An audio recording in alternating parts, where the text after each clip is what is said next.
Donc très bien, donc on va commencer, je répète, ce cours par le premier chapitre qui sera consacré aux amines.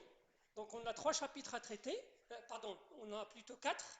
On a les amines comme premier chapitre, on a les aldyles et cétones comme deuxième chapitre, on a les acides et dérivés comme troisième chapitre, et si on aura le temps, on fera un quatrième chapitre qui sera consacré à la stéréochimie dynamique, des notions de stéréochimie dynamique. Donc on va commencer donc par ce premier chapitre, je répète, qui sera consacré aux amines. Les amines, comme les alcools, ils font partie des fonctions monovalentes. L'année dernière, on s'est arrêté à distance sur le chapitre des alcools. Les alcools, ils font partie des fonctions monovalentes. Donc là, on va terminer ces fonctions monovalentes par la fonction amine, qui est aussi considérée comme une fonction monovalente, parce que tout simplement, là, on peut remplacer la fonction amine par un seul hydrogène. Donc la deuxième fonction monovalente qu'on va voir, ce sont les amines.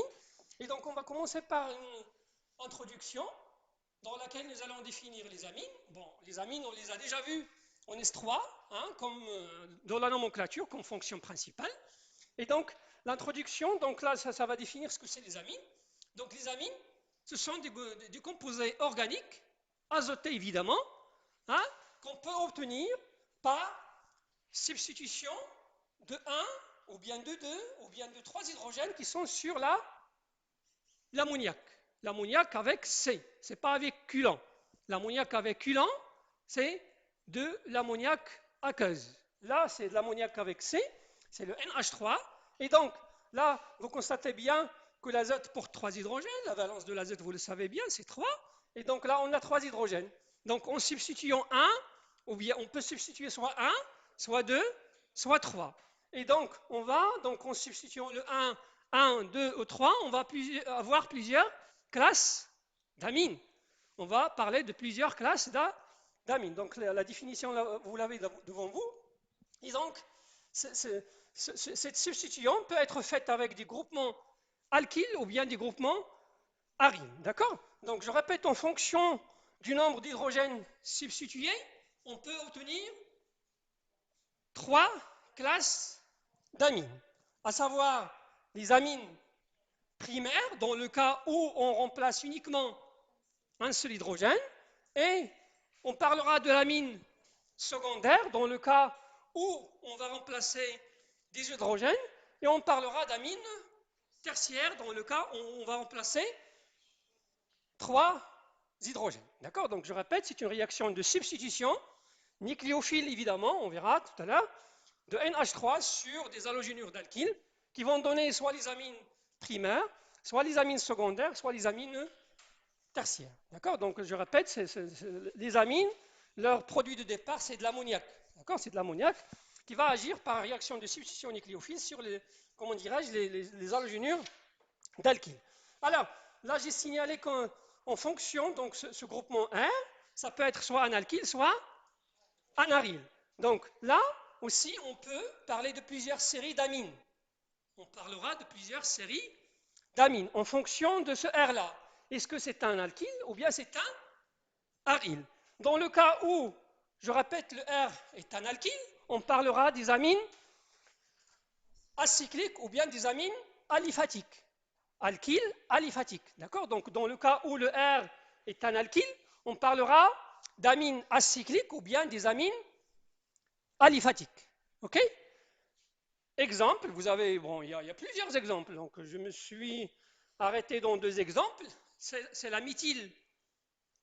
Donc là, c'est une amine. Quelle amine? Primaire. Parce que tout simplement, nous avons substitué un seul hydrogène. Là, c'est une amine qu'on appelle le nom. La N-méthyle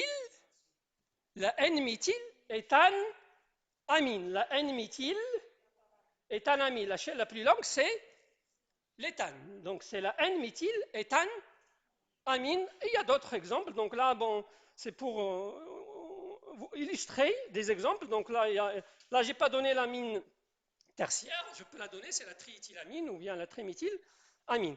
Donc, dans le cas où le R il est acyclique, je répète, on parlera d'amine aliphatique ou bien d'amine acyclique.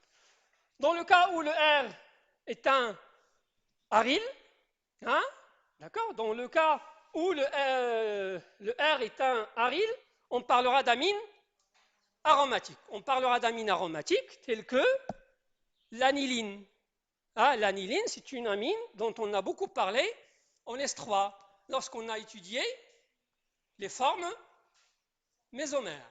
Parce que là, vous avez un doublet, hein, qui est conjugué avec le noyau aromatique. Ok, donc vous avez un doublet, hein. D'accord, donc l'aniline, c'est ça, c'est ça. Oups.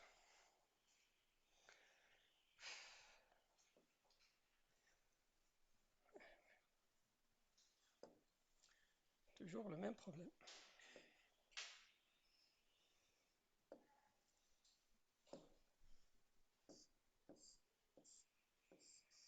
Donc voilà l'alinine. Donc là, vous avez un doublet qui est conjugué avec le noyau aromatique, hein, dont l'azote va participer avec un effet d'honneur plus N. D'accord. Donc, vous avez trois classes d'amines. Vous avez l'amine primaire, l'amine secondaire et l'amine tertiaire. Ces amines primaires, secondaires, tertiaires peuvent être soit aliphatiques, dans le cas où le R est un alkyle, ils peuvent être aromatiques, dans le cas où le R est un aride. Très bien, très très bien. Alors on va continuer.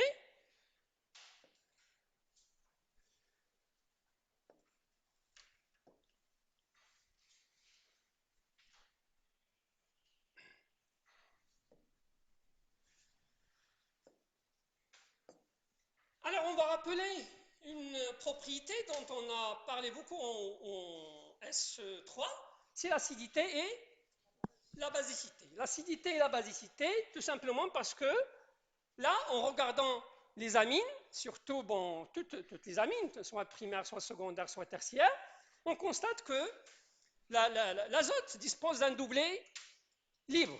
L'azote dispose d'un doublet libre. Et ce doublet libre, on a vu qu'il peut jouer le rôle d'une base de Lewis. Il peut jouer le rôle d'une base de Lewis. Donc les amines, hein, les amines peuvent être utilisées, je répète, comme base de Lewis à cause du doublet libre qui est sur l'azote. D'accord. Donc en présence d'un H+, il peut être capté sans problème. D'accord.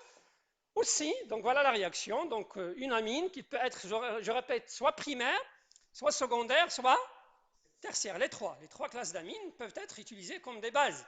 Et on a vu donc comment la basicité augmente. La basicité augmente lorsqu'on a des effets donneurs plus I. Donc plus l'amine est substituée, plus il sera basique. Ça veut dire l'amine secondaire sera plus basique que l'amine primaire. Parce que là, vous avez deux R et dans l'amine primaire, vous avez un seul R. Donc la première propriété, je répète, c'est la basicité. Et donc la réaction, la voici. La deuxième, c'est le rôle de l'acide. Les amines peuvent jouer le rôle d'un acide, mais un acide qui est très très faible, parce que vous avez comment dirais-je,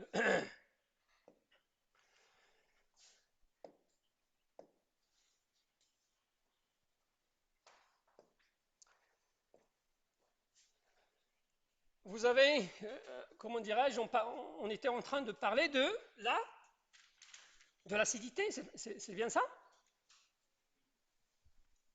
Alors, donc, je prends le cas de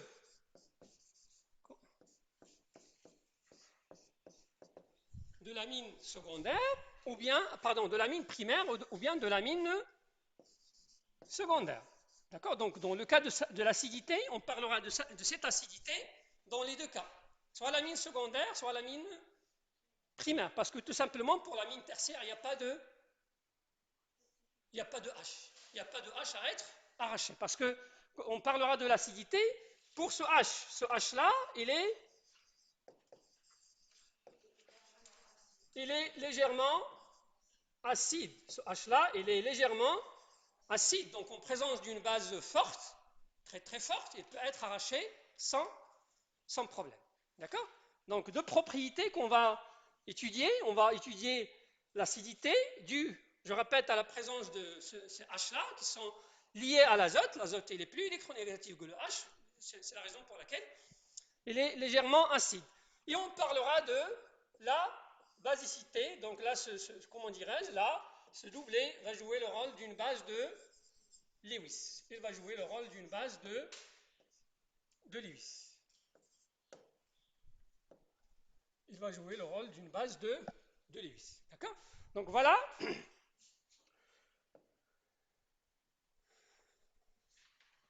Alors, notez s'il vous plaît donc, cette remarque. Donc pour l'acidité, je disais bien, ce sont des acides très très faibles. Parce que tout simplement, l'électronégativité de l'azote n'est pas aussi élevée, n'est pas très élevée pour comment dirais-je, que les amines se comportent comme des acides forts. Une remarque qu'il faut noter, c'est la basicité. Donc on a beaucoup parlé de ça en S3. On a dit que les amines aliphatiques sont plus basiques que les amines aromatiques. Parce que tout simplement, dans les amines aromatiques, vous avez le doublet de l'azote qui est conjugué. Ça veut dire qu'il n'est pas disponible à 100%. Il n'est pas disponible à 100%. Les amines aliphatiques, je répète, sont plus basiques que les amines aromatiques, tout simplement parce que, je répète, dans les amines aliphatiques, le doublet de l'azote, il est présent à 100%. Il est toujours présent. Par contre, dans les amines aromatiques, là, il participe à la conjugaison. Exemple ici. Regardez là. Dans le cas des amines aromatiques, dans le cas des amines aromatiques, regardez le doublet de l'azote, il est comment? Le doublet de l'azote, il est conjugué. Parce qu'on peut faire l'effort limite. Je n'ai pas le temps de vous faire ça. J'ai pas le temps de vous faire ça, mais vous pouvez le faire chez vous. Donc, dans le cas des amines aromatiques, le doublet, il est conjugué, donc il n'est pas disponible à 100%. Par contre, dans les amines aliphatiques, regardez, le doublet, il est toujours présent. Le doublet, il est toujours présent. De plus, vous avez des effets donneurs. Vous avez des effets donneurs qui augmentent la basicité. Là, vous avez 2, et là, vous avez 1. Quel est le plus basique ici? Très bien. Celui-là, il est plus... Si on compare les 3, évidemment. Suivi de...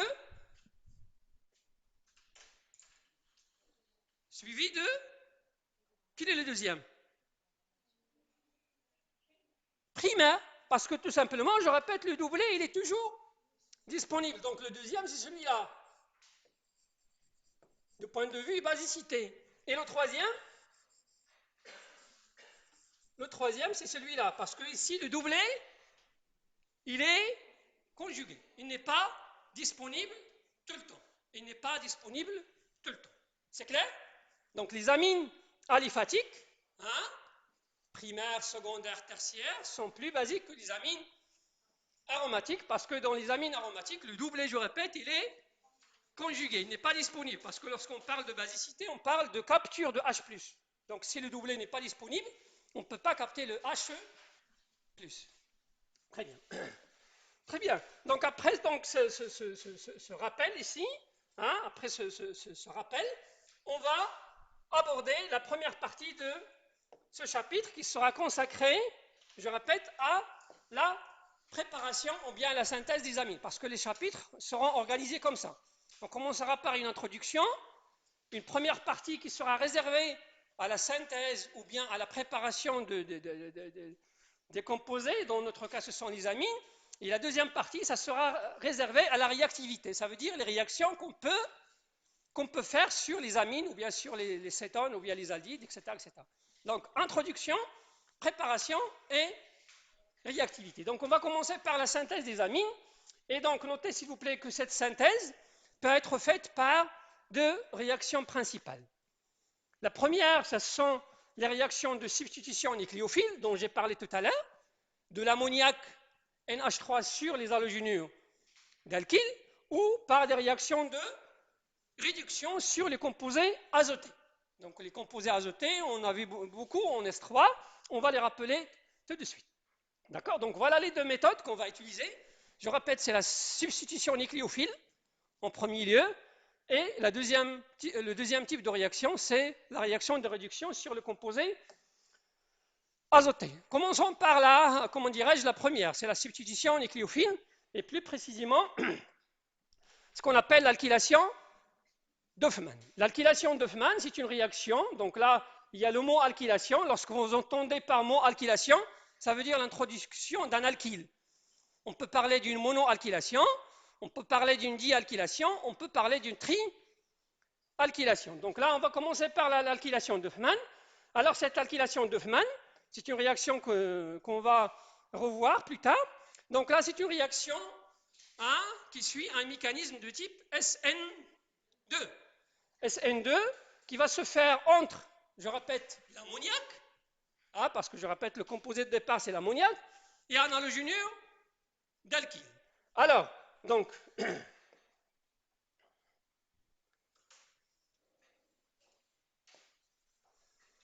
l'ammoniac, pourquoi l'ammoniac? Pardon.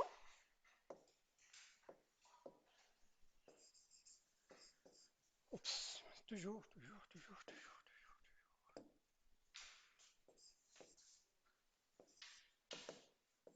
OK? Donc, à cause de ce doublé libre, l'ammoniac va réagir avec un halogénure d'alkyle. L'halogénure d'alkyle, il contient une liaison qui est polarisée. Donc là, vous avez un delta moins et vous avez un delta plus. Et donc, ici, l'ammoniac, il va jouer le rôle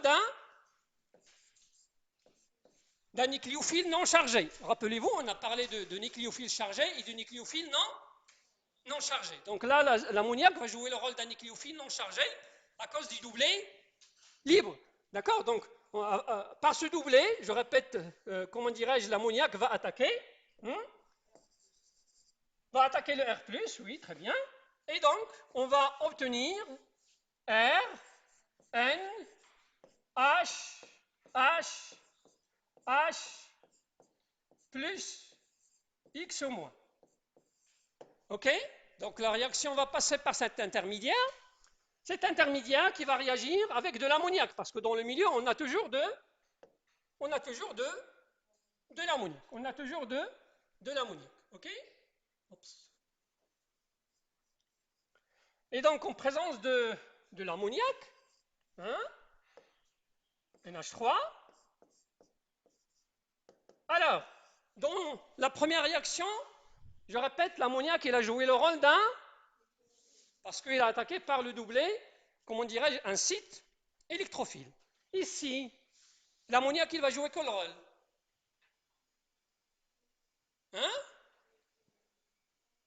Quel rôle? Le doublé libre, il joue quel rôle? On a parlé de ça tout à l'heure. Non, ici, oui. Il a joué le rôle de nucléophile. Dans la deuxième réaction, je parle ici. Non, il va jouer le rôle d'une base. Il va jouer le rôle d'une, en arrachant le H+. Et qu'est-ce qu'il va donner? Il va donner R, N, H2. Ça veut dire qu'il va donner l'amine primaire plus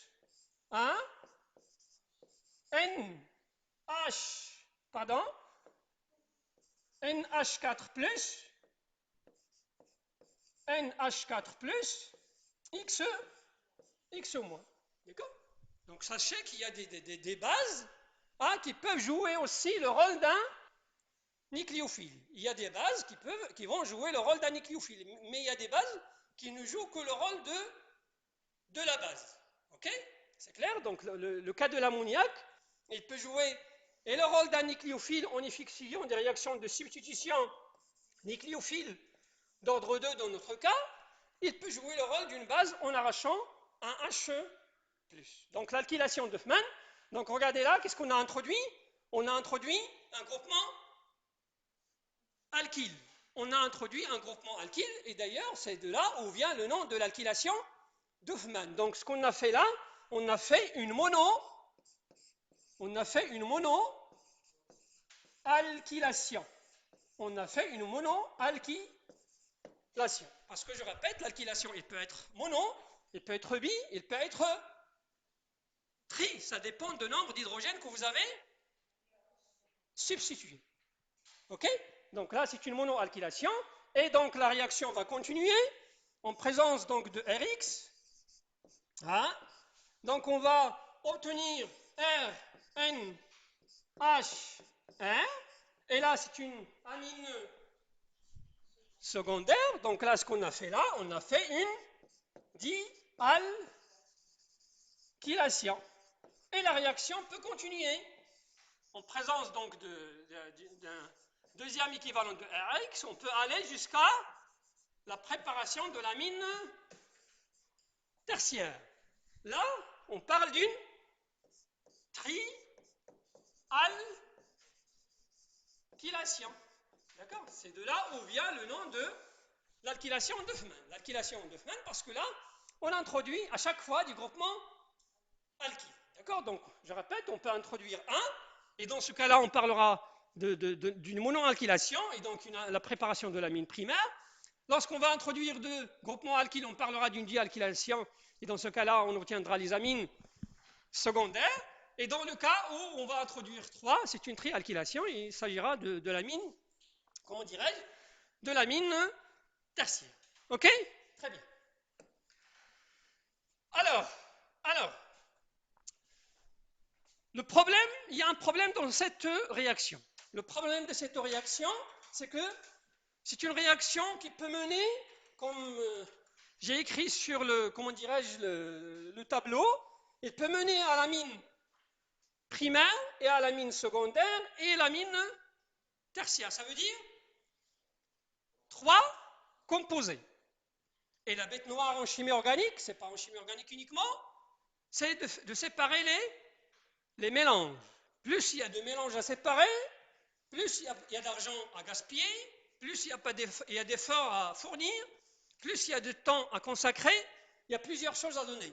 Et donc, là, je répète, c'est ça l'inconvénient de cette réaction. L'inconvénient de cette réaction, c'est que c'est une réaction qui peut donner et l'amine primaire, et l'amine secondaire, et l'amine tertiaire. Ok? Il peut donner et l'amine primaire, et l'amine secondaire, et l'amine tertiaire. Mais ce problème, on peut le résoudre. Parce que regardez, là, les réactifs de départ, ce sont l'ammoniac et l'halogénure d'alkyle. Il suffit de contrôler la quantité des réactifs. Il suffit de contrôler la quantité des réactifs. Parce que regardez, pour obtenir l'amine secondaire et pour aller jusqu'à l'amine tertiaire, il faut qu'il y ait toujours dans le milieu un halogénure d'alkyle. S'il n'y a pas d'halogénure d'alkyle, la réaction ne peut pas avancer. La réaction ne peut pas avancer. Ça veut dire qu'elle va s'arrêter au stade de l'amine primaire. C'est clair? Parce que je répète, pour que la réaction continue vers l'amine secondaire et l'amine tertiaire, il est indispensable que l'halogénure d'alkyle soit dans le milieu. Donc, s'il n'y a pas d'halogénure d'alkyle dans le milieu, automatiquement, la réaction va s'arrêter au stade de l'amine primaire. Donc, je répète, l'obtention de ce mélange peut être résolue en jouant sur la quantité de l'ammoniac. Pour s'arrêter au stade de l'amine primaire, il suffit de travailler avec un excès d'ammoniac. Si vous travaillez avec un excès d'ammoniac, vous allez consommer la totalité de Rx. Et par conséquent, lorsque l'amine primaire sera formée, il ne va pas trouver devant elle l'halogénure d'alkyle pour qu'il évolue vers l'amine secondaire et l'amine tertiaire. Ok? Très bien. Donc cette méthode, je répète, n'est pas bonne. Voilà le problème. Mais je répète, ce problème peut être résolu. Ce problème peut être résolu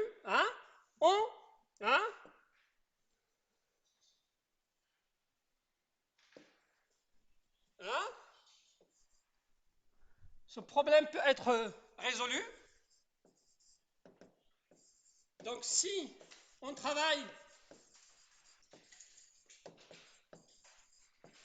avec un excès de NH3, on va obtenir uniquement quoi? L'amine primaire. Très bien. Et donc, dans le cas contraire, ça veut dire si vous avez de l'halogenure d'alkyle en large excès, il faut s'attendre à la formation du mélange. Ça veut dire amine primaire, amine secondaire et amine tertiaire. C'est clair? Très bien.